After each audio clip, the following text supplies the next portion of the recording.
రైతు భరోసా గత ప్రభుత్వం అమలు చేసిన రైతు బంధు పథకం కింద 5 సంవత్సరాల్లో 80,440 కోట్ల రూపాయలు ఖర్చు చేసింది.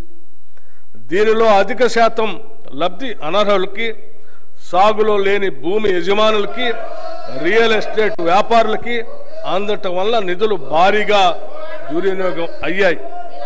గత ప్రభుత్వం చేసిన ఈ నిర్వాహకం వల్ల ప్రభుత్వ సొమ్ము నిరుపయోగమైంది.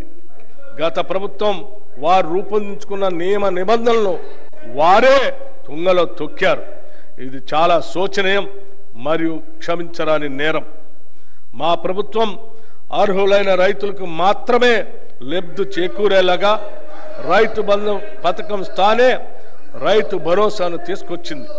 ఈ పథకం ద్వారా అర్హులైన రైతులకు ఏటా ఎకరానికి 15,000 రూపాయలు చెల్లించాలన్నది మా ప్రభుత్వ సంకల్పం.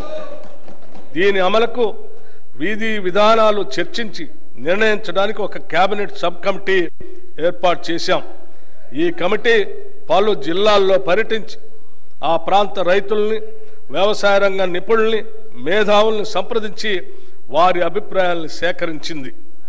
ప్రజాభిప్రాయాలన్నింటినీ క్రోడీకరించి వాటిని గౌరవ సభలో ఉంచి చర్చించి గౌరవ శాసనసభ్యులు అందరి అభిప్రాయాన్ని తీసుకొని అమలు చేయాల్సిన విధి విధానాలపై తగిన నిర్ణయం తీసుకుంటాం.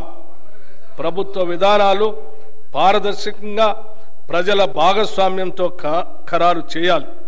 అంతేకాని 4 గోడల గడిల మధ్యన కాదు అని మా పనితీరుకు రైతు భరోసా విధానం ఒక ఉదాహరణ. రైతు కూలీల సంక్షేమం.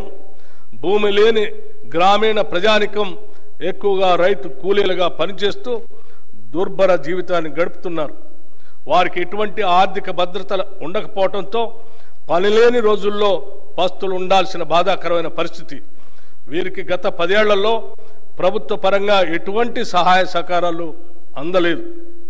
భూమి లేని రైతు కూలీల ఆర్థిక మరియు జీవన స్థితిగతులు మెరుగుపరచడానికి మా ప్రభుత్వం లక్షలాది భూమి లేని నిరుపేద రైతు కూలీలకు సంవత్సరానికి 12,000 రూపాయలు అందించే బరోత్తర కార్యక్రమాన్ని ఈ సంవత్సరంలోనే ప్రారంభించబోతున్నాం.